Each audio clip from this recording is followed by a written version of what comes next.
Cae la tarde y en un rincón de la ciudad, en un pequeño jardín, alguien cuenta una historia, reflexiona en voz baja o conversa, paseándose bajo los árboles. Es hora de volver a casa, bajar la velocidad y darle tiempo al tiempo. Christian Warnken nos abre la verja de su jardín para que respiremos aire puro y oxigenemos el espíritu. En Pauta, aquí comienza Desde el Jardín, una presentación de Fundación Irarrázaval, desde 1920, al servicio de la educación, humanismo y técnica, y Grupo Viva, promoviendo la sostenibilidad en la empresa y los barrios. Lo esencial de toda exploración será volver al propio jardín y ver las cosas por primera vez, dijo el poeta T.S. Eliot. Muy buenas tardes, queridas y queridos radiovidentes que al escucharme me ven abriendo la verja de mi jardín todas las tardes en el norte, en Antofagasta, en el sur, en Temuco, en Valparaíso y Viña del Mar, también en Santiago. Saludo a todos los que nos siguen por pauta.cl y también por Spotify. Hoy día me vine caminando desde la ciudad hasta el jardín y me doy cuenta del ambiente de paranoia que ha ido cundiendo un poco en nuestras ciudades, en nuestras grandes ciudades, de miedo. La gente tiene miedo como nunca, probablemente en Chile. Hay una sensación de inseguridad ambiente, es el tema del que se habla permanentemente en los medios de comunicación. Se ha transformado también en un tema de disputa política. Claro, yo regreso a este jardín amable, pequeño, me refugio aquí, seguro entre mis árboles y los pájaros, pero no puedo abstraerme de lo que está pasando afuera, en la ciudad, en mi país. Justamente hoy día vamos a caminar y conversar esta tarde en el jardín con una persona que el primero que me va a pasar es que me voy a sentir muy seguro acompañado de él. Pero además vamos a aprender mucho de cómo un país o los países debemos enfrentar desafíos de la envergadura que está viviendo hoy día Chile, enfrentar, por ejemplo, a una criminalidad cada vez más internacionalizada, a bandas criminales que tienen origen afuera, que operan muchas veces también desde afuera. Esto ha sido un shock para la sociedad chilena. Todavía parece que tenemos índices razonables dentro de América Latina, tanto de homicidio como de secuestro, pero lo estamos viviendo con un estado de extrema alerta. Es cosa de conversar con quien fuera en la calle. Es el tema hoy día en Chile, el tema de la inseguridad, el tema del narcotráfico, el tema de los secuestros, etcétera, etcétera, etcétera. Pero con quien hablaremos hoy día es alguien que ocupó y jugó un rol muy importante en el trabajo de enfrentar estos males que han producido tanta devastación, tanta muerte, tanto sufrimiento en nuestro continente, uno de los continentes, tal vez el continente más seguro, más inseguro del mundo. Él fue director de la Policía Nacional de Colombia entre el 2007 y el 2012. Ha sido catalogado como el mejor policía del mundo. Hizo transformaciones en esa Policía Nacional, que trabajó como una suerte de empresa en el buen sentido, en el término de gestión. Ya lo vamos a ver conversándolo con él. Llegó a ser vicepresidente de Colombia en el gobierno de José Manuel Santos entre el 2017 y 2018. Fue parte de la negociación, dirigió una parte importante de la negociación con el equipo de la FARC en La Habana, pero además tiene una parte de su vida, entra ya en el territorio de la leyenda. Él participó en la caída de dos grandes líderes de las bandas de los carteles de Medellín, Pablo Escobar y un señor de apellido Rodríguez que no conozco muy bien. También le vamos a preguntar quién fue. En la famosa Operación Apocalipsis, Óscar Naranjo está con nosotros hoy día en el Jardín. Óscar, un gusto de saludarte y de que hayas venido a visitarme de tan lejos a este pequeño jardín al sur del mundo. Cristian, un gusto saludarte y saludar a tu audiencia desde el jardín. Esta conversación de cara a los ciudadanos desde este lugar ciertamente apacible que invita a la reflexión es realmente un privilegio para un colombiano que desde la distancia, pero muy cerca, tiene a los chilenos en el corazón. Bueno, te puedo decir lo mismo. Colombia es un país que amo su cultura, sus escritores, Bueno, todo lo que tiene un país maravilloso, de gente maravillosa también. Tú estuviste en Chile hace poco en un seminario en la Universidad San Sebastián, un seminario extremadamente interesante, y por lo tanto conoces la realidad chilena, lo que va a hacer tal vez más fluida y más fácil esta conversación. Así que te doy la bienvenida y un gusto de tenerte acá de nuevo en este fin de mundo. Así le llamo yo a Chile, pues finis terrae, la llamaban los españoles, ¿eh? Al fin del mundo, porque estamos realmente al fin del mundo. Sí, al fin del mundo, pero en los primeros lugares como un país demostrativo de que es posible transitar a la democracia, de que es posible fortalecer instituciones, de que es posible luchar contra la pobreza, de que es posible tener un diálogo amplio y particularmente conversaciones como esta, que desde el jardín abren a Chile, al mundo, para ver su propia realidad. Y por eso, mil gracias, Cristian. Oscar, soy yo el agradecido de tu presencia hoy día aquí en esta caminata, en mi jardín y en el programa. Lo primero que te quiero pedir que me cuentes es que me hables un poco de, bueno, el inicio de tu vocación. Yo imagino que tiene que haber una vocación, así como hay vocación de eso. Yo soy profesor, llegué al periodismo por casualidad, pero tengo vocación de comunicar, hay una vocación de policía, vocación de trabajar en el ámbito de la seguridad. ¿Cómo nace esto? ¿De dónde nace? ¿Cuáles son tus referentes, las personas que te impulsaron a esto? Cuéntanos brevemente tu historia, Oscar. Cristian, la verdad, cuando yo me gradué de secundaria en un colegio con una comunidad española, el Colegio Calasanz, eh, mi decisión era buscar una carrera que me permitiera servir. Y la verdad, tenía a un policía muy cerca de toda la vida, mi padre. Pero yo nunca, cuando me gradué, pensé en la policía como primera opción. Y ahí, digamos, una anécdota, me fui a la Universidad Javeriana a estudiar comunicación social, quería servir desde el periodismo y estando allí en el primer semestre, haciendo un trabajo para la universidad, un intento de crónica, eh, estuve muy cerca de cómo la policía resolvió un secuestro.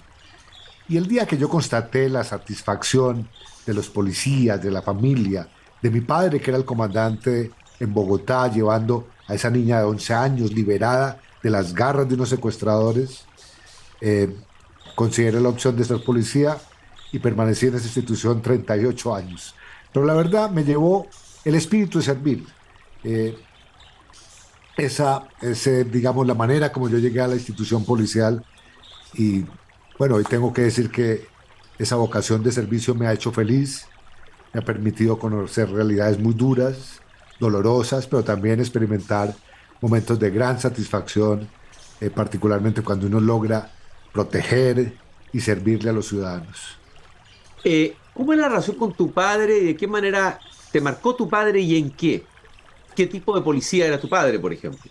La historia de mi padre, Cristian, es una historia muy bella. Mi padre, hijo, digamos, de campesinos colombianos antioqueños, se vino al seminario de los claretianos en Bogotá, lejos de sus padres, y estuvo 7 años en el seminario.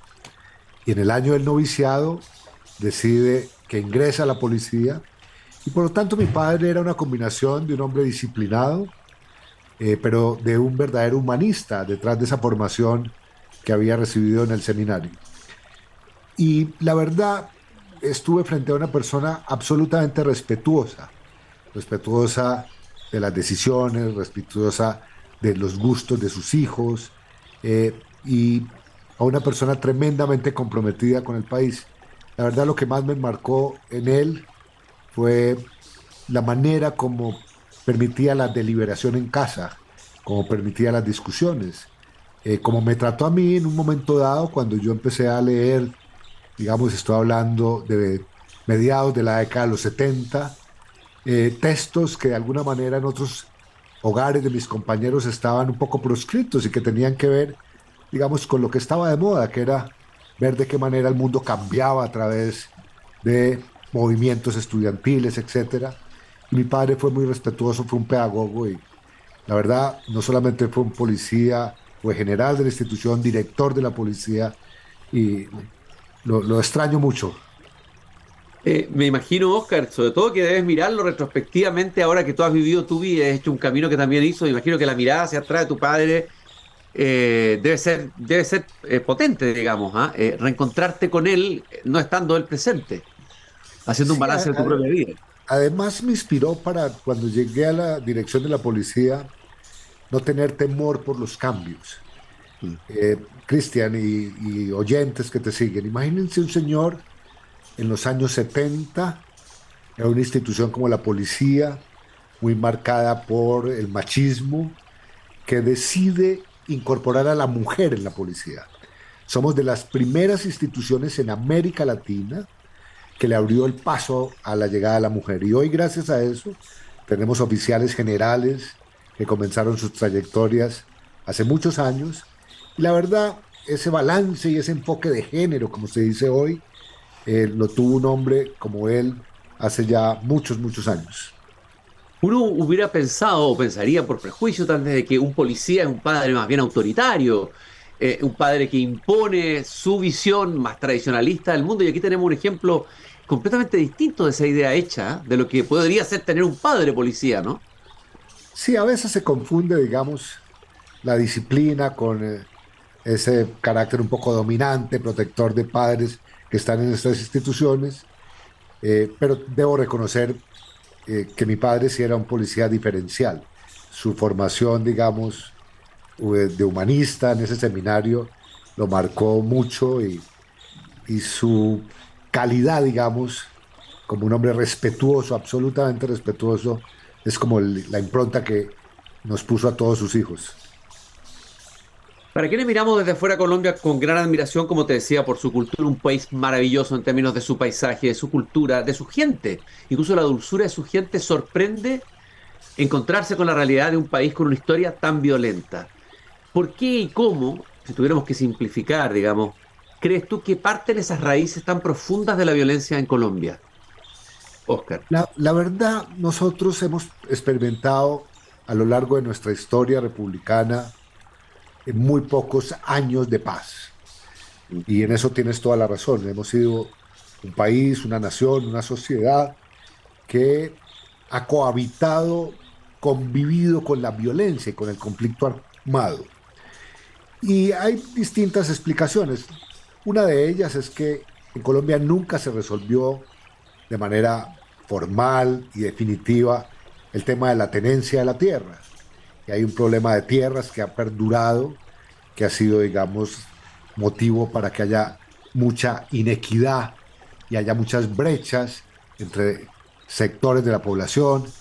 Y la verdad, sobre el tema de la tierra hay una, una explicación. La otra es que algún dirigente político dijo hace muchos años que en Colombia experimentamos esta realidad. Tenemos más territorio que Estado, más Estado que gobierno y más gobierno que instituciones. Con lo cual, estamos a mitad de camino de conseguir que el Estado sea capaz de llegar a los territorios, a la totalidad del territorio, para que sea una fuente de convivencia, de seguridad jurídica, de seguridad física, de seguridad económica, y para que rompa definitivamente el poder de quienes creen que armándose pueden tener el control de las comunidades. ¿Cómo es que el narcotráfico estuvo a punto en algún momento de apoderarse del Estado? O sea, y Colombia estuvo a punto de ser lamentablemente un Estado fallido. O sea, lo que uno ve en la historia, lo que uno sabe, tú a lo mejor puedes contradecirme esto, pero ¿cómo ocurre? ¿Cómo entra el narcotráfico? Eso fue bueno para entender, incluso nosotros estamos en una situación muy lejana de eso, pero algunos ven que vamos en ese camino. ¿Qué pasó en Colombia para que el narcotráfico entrara de esa manera tan poderosa, enraizara? ¿Qué cosas se hicieron mal? ¿Qué se debieron haber hecho mirado en retrospectiva para que ello ocurriera en Colombia y Pablo Escobar se convirtiera en el personaje que fue, digamos, eh, Tienes toda la un razón, personaje de Cristian. novela? Digamos, distintos estudios, centros de pensamiento, universidades, calcularon al final de los años 90 que Colombia transitaría una especie de estado fallido. Y cuando uno mira por qué, digamos, se movía esa hipótesis con tanta fuerza, la verdad es que detrás de esa hipótesis aparecían dos grandes amenazas. La amenaza de un narcotráfico totalmente consolidado, que no se conformó simplemente con lucrarse de los dineros del narcotráfico, sino que mostró apetito de poder político. Y la verdad es que cuando un delincuente transita de la delincuencia a la política, es el estadio más peligroso y la señal más peligrosa que puede recibir una sociedad y una institucionalidad. Y en la otra orilla estaban las guerrillas, que, digamos, proveniente de los años 60, habían generado, digamos, en el territorio, especialmente rural, una especie de control territorial que imponía reglas sobre pequeñas poblaciones. Yo llego a pensar que el narcotráfico tiene ese poder seductor, perverso, de que donde llega y muestra dinero, convence a los ciudadanos de que puede haber posibilidad de prosperidad económica. Y la verdad, noto en América Latina que la sanción social contra los narcotraficantes desaparece en la medida en que ellos hacen demostración de su opulencia y disfrazan esa opulencia con un discurso que pretende legitimarlos. Donde llega el narcotráfico y llegan los narcotraficantes, hay la falsa idea de que se mejoran los mercados, de que mejora la economía, de que hay posibilidad, de que haya utilidades del comercio y de la actividad económica. Eso realmente fue lo que pasó en Colombia. Y por eso, si uno pudiese decir hoy, no solamente a los chilenos, sino a América Latina y al mundo en general, si hay una lección aprendida, es que hay que estar permanentemente alertas para que los narcotraficantes no construyan una narrativa seductora, dañina, que engaña a los ciudadanos del común, presentándose como redentores de la sociedad. ¿Cuáles son los pasos, si uno pudiera identificar? Me imagino, claro, la realidad de hoy día es distinta, no es la misma a la de las décadas que tú acabas de señalar, en la que se consolida la figura, la mafia, digamos, el cartel de Medellín, etcétera. Pero si uno tuviera que establecer etapas, ¿cuáles son esas etapas que pasamos de a lo mejor una banda que opera en un lugar determinado, que trafica un tipo de droga, a convertirse en una industria mucho más compleja y mucho más eficaz, que empieza a controlar territorio y que incluso y empieza a apoderarse de la política y a infiltrar las instituciones de los países? ¿Cuáles son los pasos que han aprendido ustedes de esos pasos? Uno pudiera poder describirlo. Cristian, francamente, cuando uno quiere aproximarse para verificar exactamente cuál es la hoja de ruta crítica del narcotráfico, yo tendría que decir lo siguiente. Lo primero que habría que verificar es cuál es la capacidad de las economías ilegales que funcionan de manera con la economía legal. En el caso colombiano, lo que resultó evidente es que sobre la economía ilegal del contrabando se instalaron las rutas del narcotráfico. Es decir, ellos se aprovecharon de una infraestructura que ya existía dedicada a la economía ilegal del contrabando y en su primera fase, sobre esas rutas, montaron lo que fue, digamos, la producción y el tráfico de marihuana comenzando, digamos, los años 70. Y por lo tanto, digamos, hay que hacer verificación de qué tanto la economía legal es capaz de dar cobertura y no abrir y no producir fracturas donde entren otras economías a competir.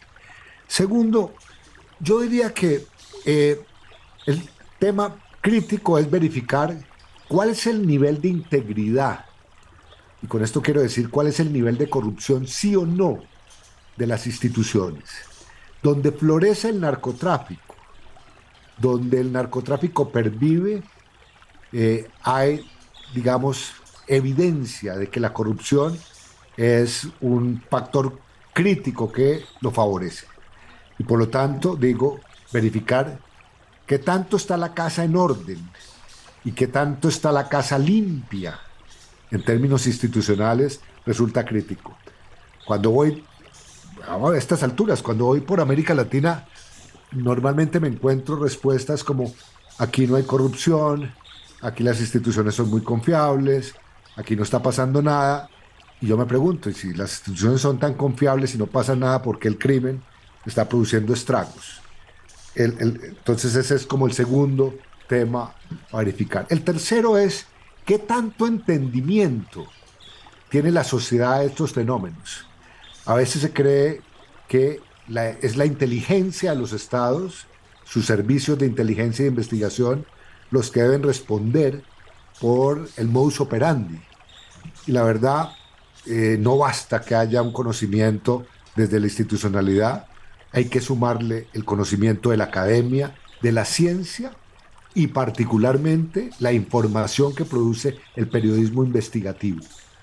Y creo que hay una masa crítica de conocimiento que le tiene que ir tomando el pulso a la sociedad para verificar qué está pasando.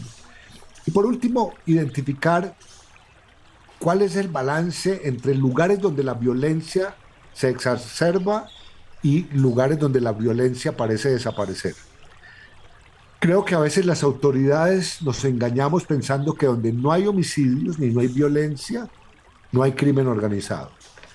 Y muchas veces nos llevamos la sorpresa que no hay violencia y homicidios simplemente porque ya ese crimen organizado mantiene un control hegemónico y ha logrado instalarse en esa sociedad para imponer reglas. Por lo tanto, creo que la ruta es verificar cómo se mueve la economía criminal y legal, qué tanta capacidad institucional y de integridad tiene cada país, qué tanto sabe de los fenómenos y por último, qué tanta violencia sí o no produce el fenómeno. Oscar, ¿y qué capacidad institucional e integridad tenía la Policía Nacional Colombiana antes de la experiencia de enfrentar el cartel de Medellín y después, desde su modernización de la que tú también participaste? ¿Cómo estaba esa policía en el momento que aparece una figura como Escobar? La Policía Nacional Colombiana para esa época, y hablo finales de los 80, comienzos de los 90, presentaba dos caras de una misma moneda.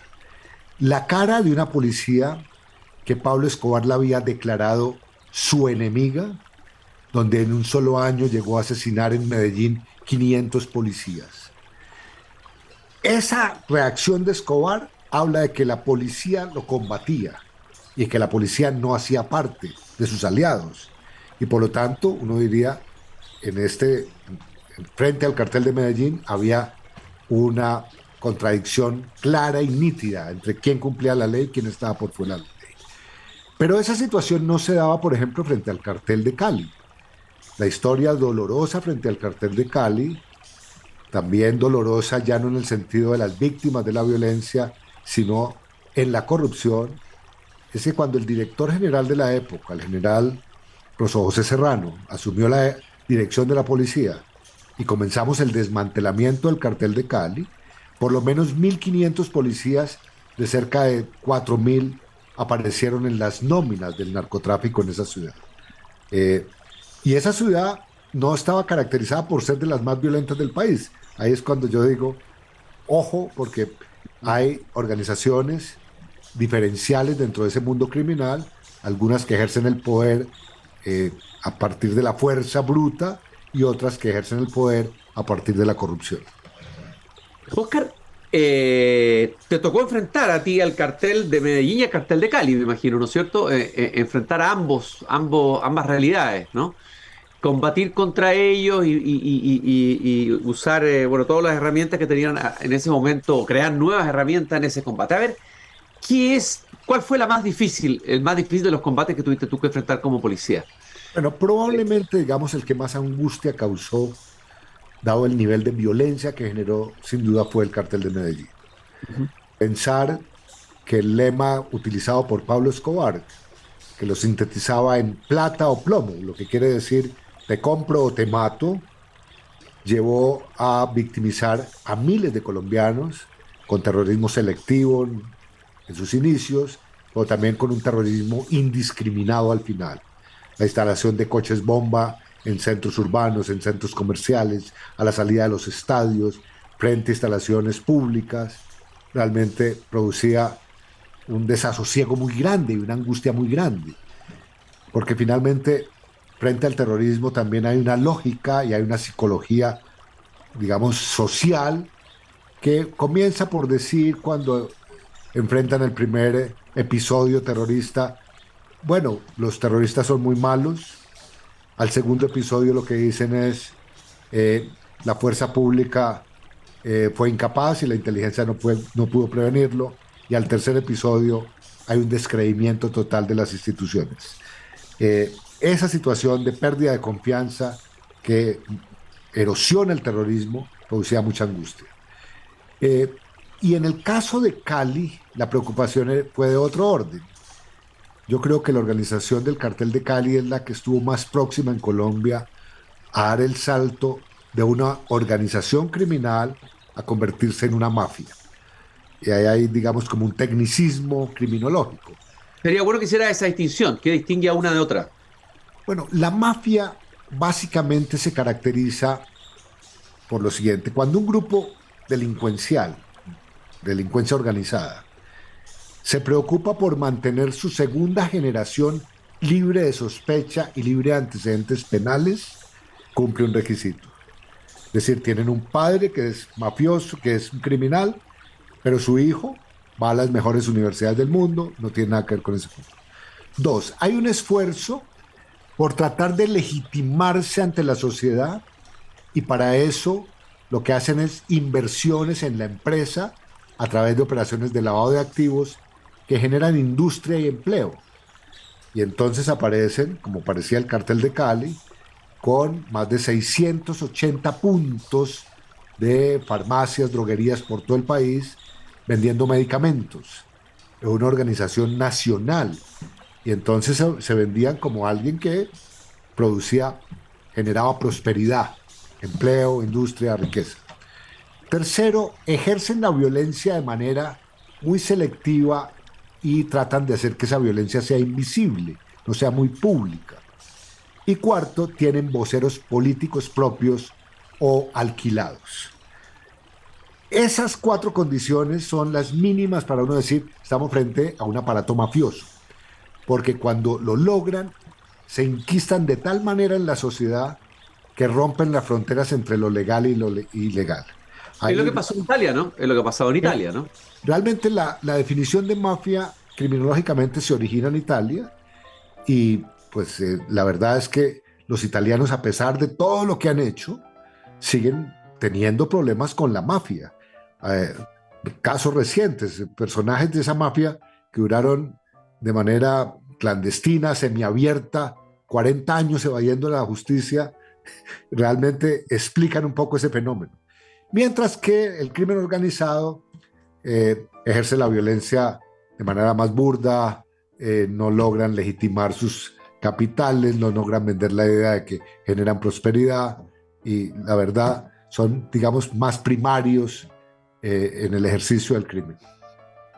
Vamos a ir a una breve pausa, pero voy a dejarte planteado un tema.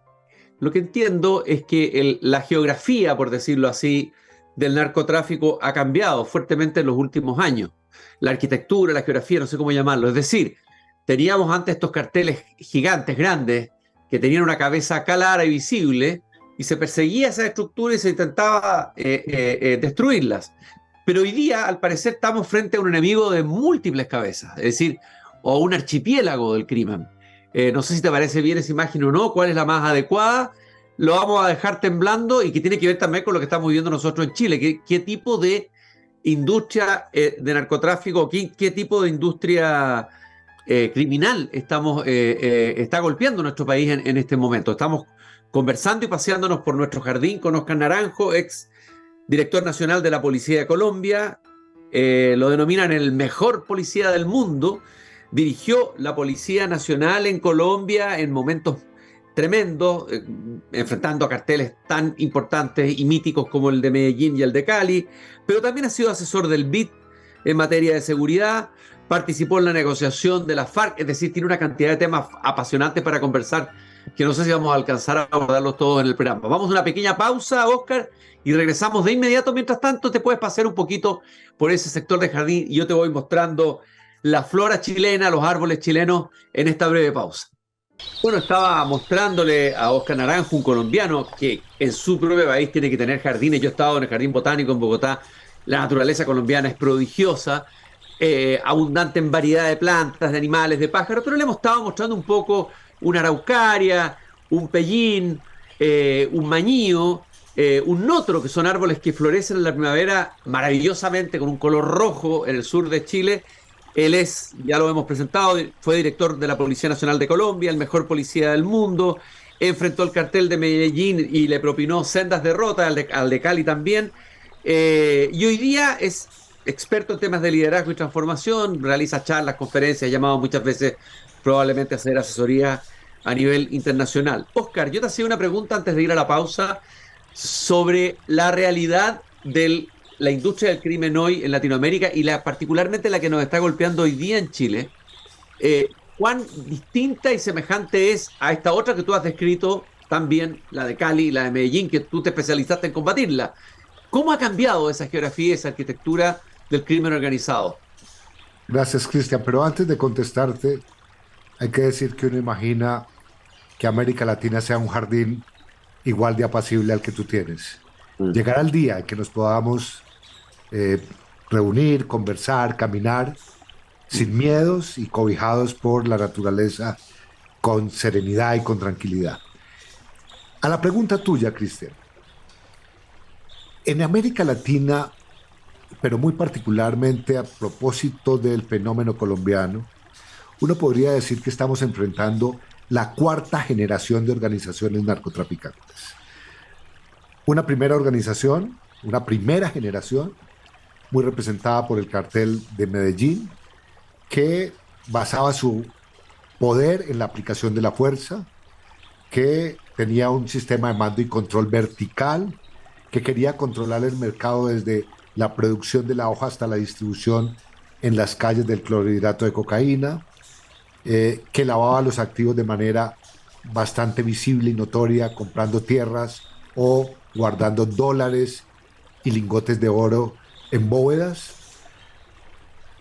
Y una segunda generación como el cartel de Cali, con una visión más empresarial del negocio, con una manera de ejercer el poder no basado en la fuerza, sino en la corrupción, que se ocupó de lavar sus capitales y activos a partir de la constitución de empresas que quiso instalar en la economía legal, una violencia un poco disimulada. Una tercera organización, o generación mejor, que los americanos en su momento dieron en llamar los baby cartels, los carteles pequeños, grupos más fragmentados que rompieron, digamos, el sistema vertical de mando y control criminal y que se convirtieron en una especie de holding del crimen, que se especializaron en áreas de trabajo, de producción, transporte, distribución de la calle, de la droga en las calles y finalmente en el lavado de activos.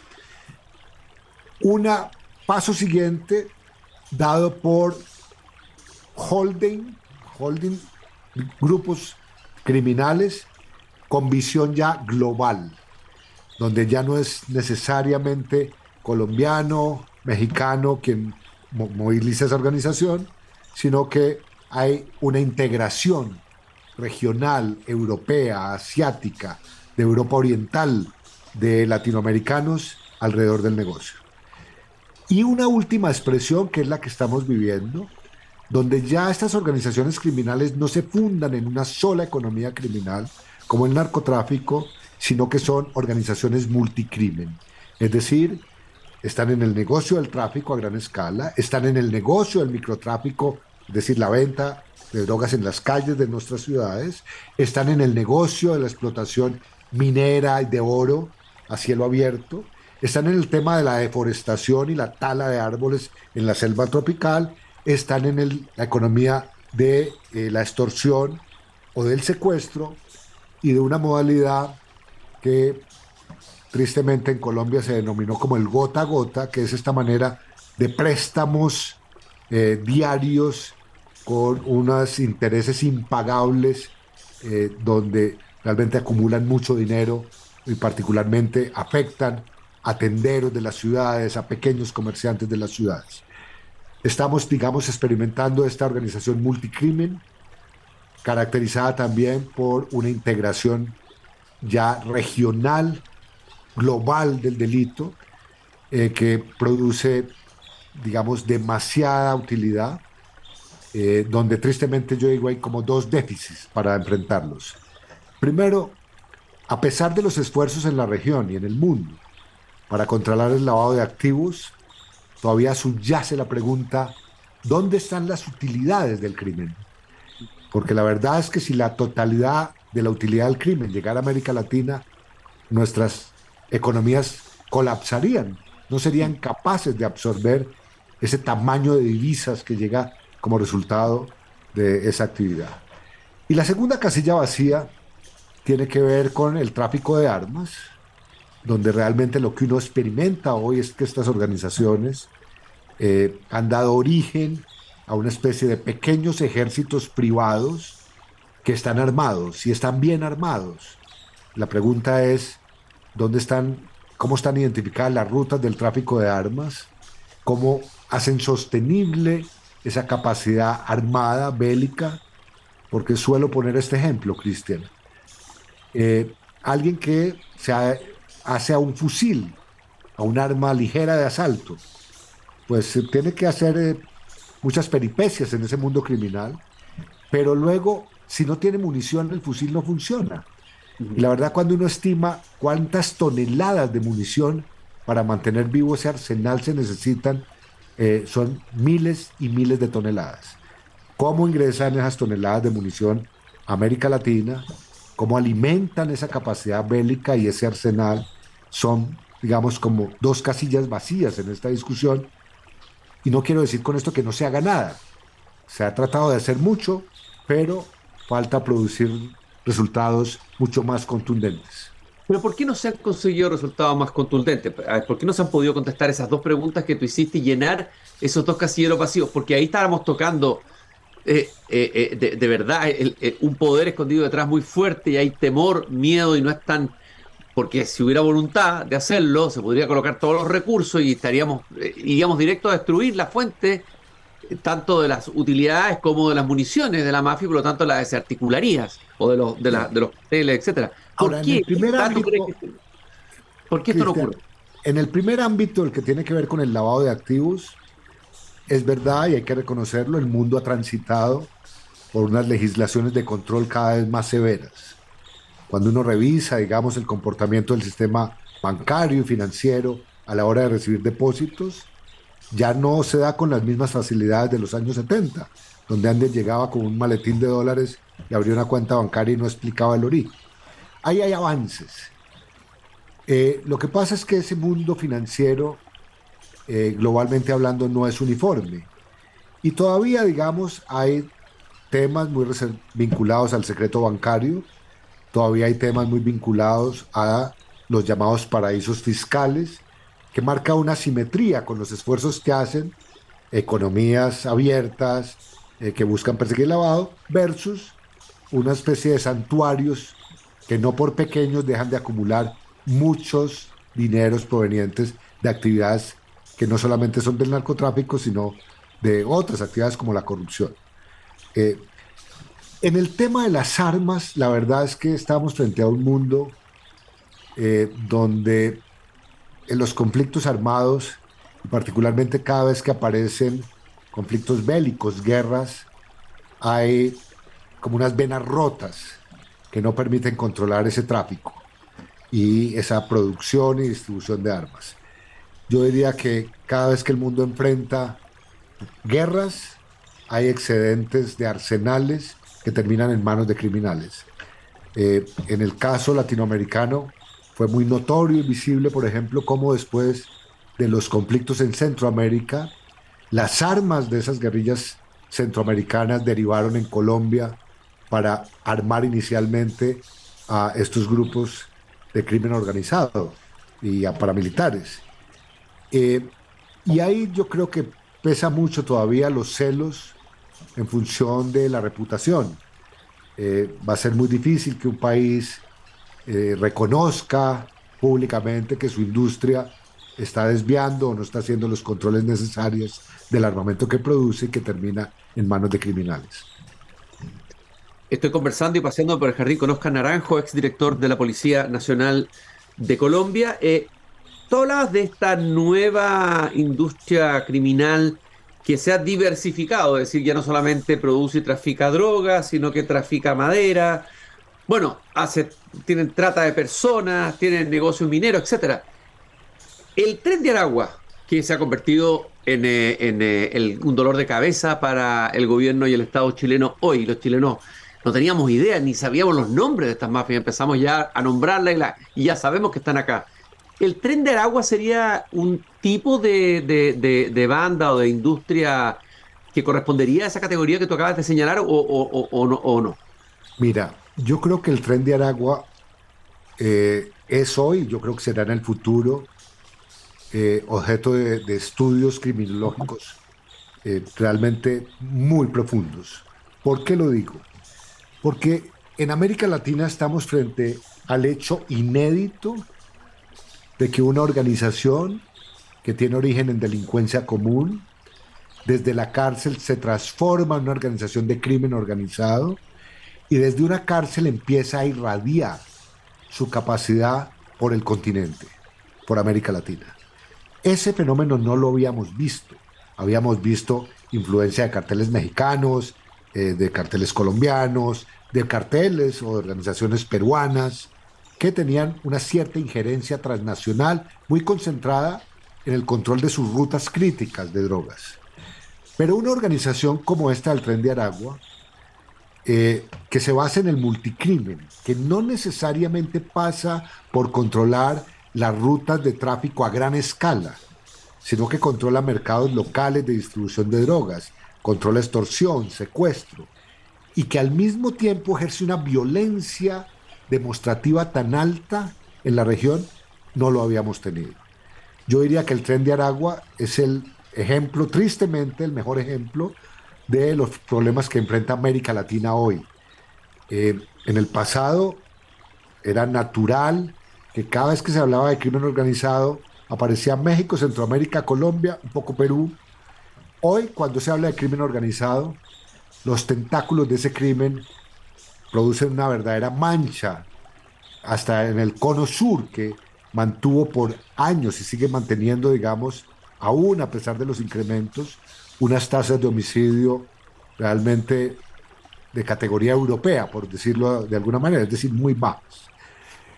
Sin embargo, ese Tren de Aragua empezaba a modificar esa situación y yo creo que el efecto demostrativo, por ejemplo, que ha llevado a Chile, donde ni aún en las peores épocas de cualquier tipo de violencia en tu país se habían encontrado cadáveres desmembrados en el centro de la ciudad para producir terror, eso no se había dado nunca y ese efecto demostrativo pretende llevar un mensaje de intimidación. Y yo aprovecho desde el jardín, Cristian, para decir esto. Si hay un activo a conservar en Chile, si hay una virtud que uno tendría que proteger y fortalecer en Chile, es que Chile no ha dejado que el delito y la violencia se normalice. A mí me parece bien y valoro mucho que la sociedad chilena con distintas vertientes, aproximaciones políticas, ideológicas, sectoriales, económicas, etcétera, eleve como ha elevado las voces de alarma frente a la inseguridad y la violencia. Porque en contraste con ese comportamiento que yo digo es muy positivo en Chile, veo que hay otras sociedades en otros países latinoamericanos donde hay una normalización del delito o hay un negacionismo de que hay inseguridad y violencia. Bueno, Oscar, justamente esa reacción como reacción inmune, es como que el sistema inmune del país ha reaccionado. A lo mejor algunos dicen sobre reaccionado, obviamente que los gobernantes, a los gobiernos que les toca enfrentar esto y se les vuelve en contra de su índice de popularidad, es castigado por la población, dicen no, son exageraciones de los medios, no hay que hablar tanto de esto, pero al revés, tú nos estás diciendo que esto requiere esas voces de alarma, requiere una no normalización y eso significa evitar el negacionismo. ¿Qué tipo de policía crees tú que es más eficaz? ¿Qué características debe tener una policía para enfrentar este tipo de industria del crimen, específicamente el Tren de Aragua, que es el que hoy día está haciendo más daño, sobre todo en el norte del país. ¿Cuáles son las características fundamentales que debiera tener esta policía, digamos? Tú conociste a la policía chilena, conoces sus virtudes, sus defectos, etcétera.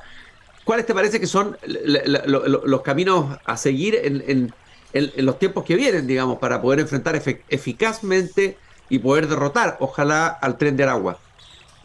Un primer impacto, Cristian, que sufren las policías cuando llegan estas embestidas del crimen organizado es que ese efecto parece llevar a las policías a mantenerse un poco a la defensiva de la crítica que le hace la sociedad porque está padeciendo los efectos de ese crimen. Y yo digo, hoy más que nunca se necesita una policía que sea totalmente receptiva a las quejas, a la demanda y que emocionalmente sea sensible a la voz de las víctimas. Esa sincronía entre una institución policial y sus ciudadanos y ese conector emocional con las víctimas del delito, digo, hay que fortalecerlo.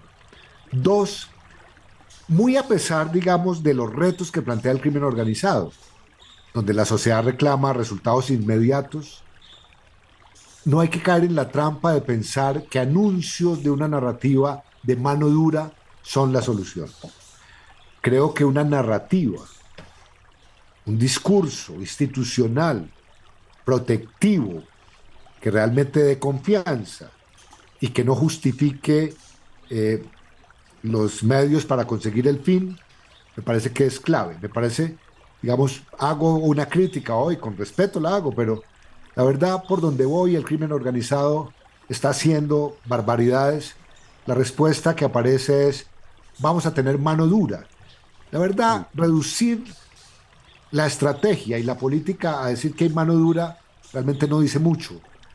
Probablemente lo que abre es unas compuertas para que haya abusos de autoridad. Yo creo que la narrativa tiene que ser serena, tiene que, digamos, inspirar confianza en los ciudadanos y tiene que tener respuestas efectivas y demostrativas a partir de, yo digo, tres capacidades.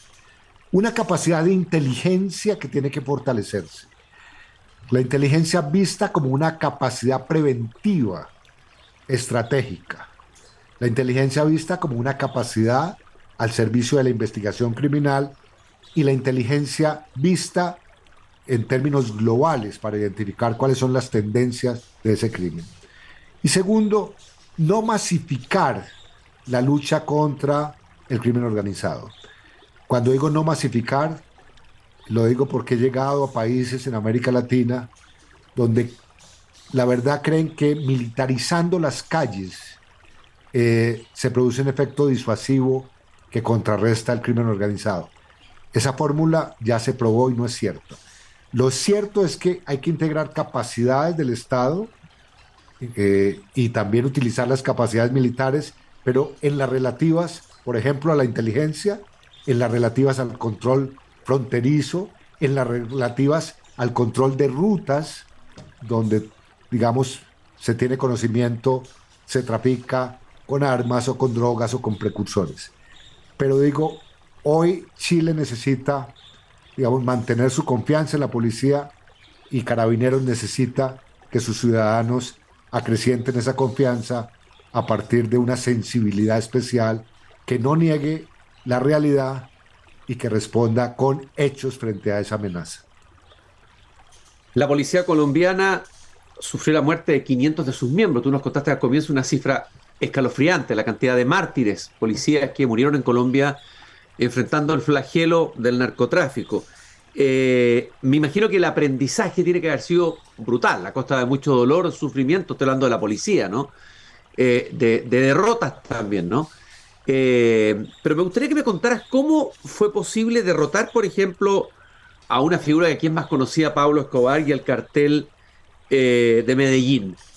¿Tú participaste en esa operación final? Quizás nos puedes contar un poco qué pasó, cómo vino el derrumbe, cuáles fueron las estrategias que lograron éxito y que lograron acorralar al líder de la banda, cómo vino la decadencia, la caída de ese personaje de dimensiones mitológicas, un personaje de novela, de realismo mágico. Falta que alguien lo narre, una especie de García Márquez, pero especializado en el narcotráfico, ¿eh? Sí, Cristian, digamos, desde tu jardín voy a comentarle a tus compatriotas que justamente este año, el 2 de diciembre, se cumplen 30 años desde el día en que Escobar fue abatido por la policía en Medellín. Y muy a propósito de esos 30 años, yo me he permitido con la editorial Planeta escribir un libro que se llama El derrumbe de Pablo Escobar, que estamos en pleno proceso de lanzamiento esta semana, eh, donde cuento un poco la historia final de cómo verdaderos héroes de la policía, no yo, lograron con su persistencia ir cercando a Pablo Escobar hasta llevarlo a donde lo llevaron, a que se derrumbara todo su poder mafioso, económico, financiero, terrorista. Y digo que ese final tiene mucho que ver primero con la necesidad de que haya voluntad política para enfrentar ese tipo de amenazas. Segundo, que la respuesta a la voluntad política se acompañe de estrategias institucionales. Tercero, que aparezcan líderes desde las instituciones que quieran correr el riesgo y abanderar, digamos, esa voluntad política para cumplir con el deber. Y por último, que haya una conexión de las instituciones con la sociedad. En el caso colombiano, destaco, por ejemplo, que en los momentos más críticos fue gracias a la prensa colombiana que se unió como un todo para apoyar, digamos, la institucionalidad y para cerrarle espacios a Pablo Escobar.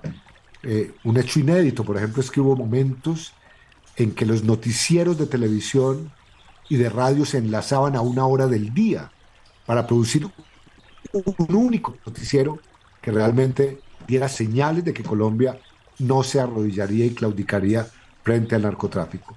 Y en este libro, digamos, El derrumbe de Pablo Escobar, así se llama, narro un poco mi participación. Yo fui secretario técnico del Comando Especial Conjunto, es decir, una especie de analista en el nivel estratégico, no un oficial propiamente de operaciones, pero pues sí, desde la inteligencia estuve ahí cerca, digamos, de los últimos momentos. Eh, Hablaste de inteligencia. Uno de los elementos que se ha dicho que están débiles en Chile es su inteligencia. Se ha desarticulado incluso una inteligencia que alguna vez hubo, bueno, tú lo sabes, por un trauma histórico, por la vivencia que se vivió en la época de la dictadura militar, pero bueno, ya ha pasado bastante tiempo, pero incluso Patricio Elwin, que fue el presidente que encabezó el primer gobierno de transición a la democracia, eh, creó la llamada oficina con la que se articuló algunos grupos terroristas que incluso habían asesinado a un senador en esa época. Pero luego eso se desmanteló y hoy día se dice que, no, que Chile casi no tiene inteligencia. O sea, está la inteligencia de las Fuerzas Armadas, pero no hay una inteligencia específica dedicada a esto. ¿Cuán importante es la inteligencia y qué tipo de inteligencia necesitamos hoy, si tuvieras que sintetizarlo, para los desafíos de nuestro tiempo? Sí, fundamentalmente una inteligencia que esté integrada, es decir, las inteligencias, los servicios de inteligencia en América Latina tienden a estar desconectados unos de otros. Entonces, las oficinas de inteligencia, llamémoslas civiles, no están cerca de las inteligencias policiales, la inteligencia militar está lejos de las dos. Y la verdad, lo primero que habría que ver es cómo hay una integración de capacidades de inteligencia en función de un objetivo. Segundo, que el direccionamiento de la inteligencia se cumpla desde el poder civil. Es decir, son los gobernantes quienes tienen que establecer el plan de búsqueda de inteligencia nacional para que los servicios respondan a una voluntad civil, democrática, y esa inteligencia realmente esté al servicio de la causa de neutralizar el crimen organizado en este caso o la amenaza que haya que enfrentar. Tercero, una inteligencia que se ocupe de mantener un buen balance entre su capacidad tecnológica y su capacidad de administrar fuentes humanas. Veo en América Latina que cuando se habla de que hay que fortalecer la inteligencia, muchas instituciones y gobiernos solamente piensan en fortalecimiento tecnológico y entonces aparece todo un listado de requerimientos para fortalecerla. La tecnología es muy importante, es necesaria, pero tecnología sin inteligencia humana no funciona. Y una inteligencia que se deje escrutar. Con esto quiero decir que se deje verificar, que se deje auditar, que sea transparente. Porque la verdad en América Latina, la palabra inteligencia, tristemente, por razones históricas, la seguimos asociando a épocas que no queremos vivir, y que tienen que ver con totalitarismos, etcétera. Pero hoy la inteligencia, en mi opinión, tiene que ser una capacidad democrática que cumpla un papel anticipativo y que corresponda, digamos, a un direccionamiento del poder civil. Oscar, yo te quiero agradecer esta grata e ilustrativa caminata que hemos tenido esta tarde en este jardín al fin del mundo. Tal vez cerrar con ¿qué mensaje le enviarías tú a Chile? Tú conociste Chile desde tu experiencia. Vamos a estar atentos a tu libro, ¿eh? Lo vamos a adquirir, lo vamos a leer y te vamos a invitar cuando lo leamos para entrevistarte de nuevo, para conversar contigo de nuevo. ¿Qué mensaje te gustaría dejarle a Chile, a los chilenos, a quienes nos están escuchando hoy día en el programa? Tal vez a gente joven, a lo mejor alguien incluso que no ha pensado en tomar la vocación de policía. ¿Algún mensaje final, Oscar? Yo diría, Cristian, que frente a la violencia y a las víctimas que produce el crimen, hay que responder con serenidad, hay que responder con racionalidad y hay que responder con una sensibilidad emocional muy alta. Y por lo tanto mantener el equilibrio de un Estado, de una sociedad, para que el curso de su historia no lo alteren los criminales, es vital. Cuando el crimen organizado actúa, hay una especie de desespero, de angustia, de ansiedad que lleva a tomar malas decisiones en todos los ámbitos. Yo creo que por fuerte que ese crimen sea, hay que mantener esa serenidad, esa estabilidad y esa conexión emocional con las víctimas del crimen. Y por otro lado, le digo a Chile, además lo hago con un poco de autoridad en el sentido que conozco buena parte de los países en América Latina. Chile tiene una institucionalidad hoy muy sólida y valiosa, que por ejemplo en términos democráticos se permite estas alternaciones del poder político, de un color a otro, de una ideología a otra. Y en el centro de eso hay una institucionalidad que hay que afianzar, sobre la cual hay que tener unos mínimos de confianza y sobre las cuales también hay que ejercer, digamos, una especie de exigencia para que cada día sean más transparentes y cercanas a los ciudadanos. Oscar, muchas gracias por haber estado esta tarde conmigo caminando por el jardín. Mucho éxito en el lanzamiento y difusión del libro que se ve muy interesante, El derrumbe de Pablo Escobar, editado por Planeta. Fue un gusto esta tarde compartir contigo en mi jardín. Muchas gracias, Cristian. Muchas gracias a ti. Nosotros nos encontramos mañana nuevamente aquí. Espero con una conversación tan interesante como esta, al mismo horario, a las 8 de la tarde, cuando vuelva a abrir la verja de madera de mi jardín. Recordarle que nos acompaña, como siempre, Fundación Irarrázaval y también Grupo Viva, comprometido con la sostenibilidad en los barrios y la cultura en la empresa. Hasta mañana, queridos y queridas radiovidentes. Es hora de cerrar la verja de madera del jardín. Pero Cristian Warnken la volverá a abrir todos los días de lunes a viernes a las 20 horas en Radio Pauta, cuando comience de nuevo Desde el Jardín. Una presentación de Fundación Irarrázaval, desde 1920, al servicio de la educación, humanismo y técnica. Y Grupo Viva, promoviendo la sostenibilidad en la empresa y los barrios.